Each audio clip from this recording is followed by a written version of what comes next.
আমরা সবাই কম বেশি জানি গত পরশুদিন টানা কয়েকবার ভূমিকম্প হয়েছে।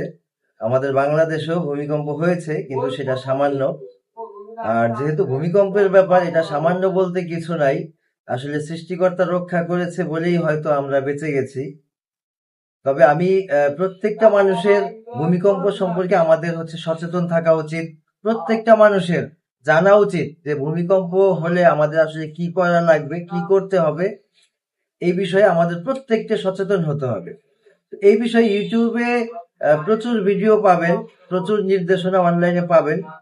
আমি আমার জায়গা থেকে যেটা মনে হচ্ছে আমি সেটা একটু বলার চেষ্টা করছি। সেটা হচ্ছে আমাদের বাংলাদেশ এবং বাংলাদেশের ঢাকা, চট্টগ্রাম এই দুইটা, এবং নারায়ণগঞ্জ, গাজীপুর এই চারটা জেলা নিয়ে কিন্তু আমাদের সংখ্যা অনেক বেশি। এর সবচেয়ে বড় কারণ হচ্ছে আমাদের গ্যাসের পাইপ। আমাদের অলিতে গলিতে পাড়া মহল্লায় গ্যাসের যে পাইপ মাটির নিচ দিয়ে, এটা নিয়ে কিন্তু আমাদের সংখ্যা অনেক। এটা আমার মনে হয়, আমার ব্যক্তিগত মতামত থেকে আমি এটা শেয়ার করছি। যদি জেনে থাকার কারণে যদি সামান্যতম উপকার কারো হয়, আমি আমার যেটা ধারণা আমি এটা আপনাদেরকে জানালাম। প্রচুর গ্যাস পাইপ আমাদের পাড়া মহল্লার অলিতে গলিতে। এই গ্যাস পাইপ গুলোর অবস্থা কি হবে? 24 ঘন্টা আগুন তো কোথাও না কোথাও জ্বলছেই, চায়ের দোকান, বাসা বাড়িতে। এবং আমরা তো এটা আমরা জানি সাধারণত যে আমাদের অনেক বাসা বাড়ি আছে একটা ম্যাচের কাঠি অথবা দিয়াশলাই জ্বালানোর ভয়ে আমরা 24 ঘন্টা চুলাটা জ্বালিয়ে রাখি, এটাও হয়। আর সবচেয়ে বড় কথা হচ্ছে ভূমিকম্প কখন হবে সেটা রান্নার সময় না হলেও তো হতে পারে। সেই সময় কি হবে? সেই সময় কোথাও না কোথাও আগুন তো জ্বলতে থাকবেই। আগুন তো থাকেই, বাংলাদেশে কোথাও না কোথাও জ্বলছে।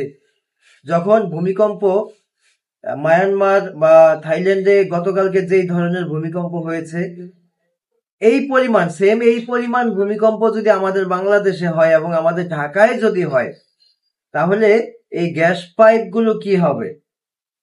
আমরা দেখলাম যে রাস্তা একদম সড়কগুলো ফেটে উঁচু হয়ে গেছে।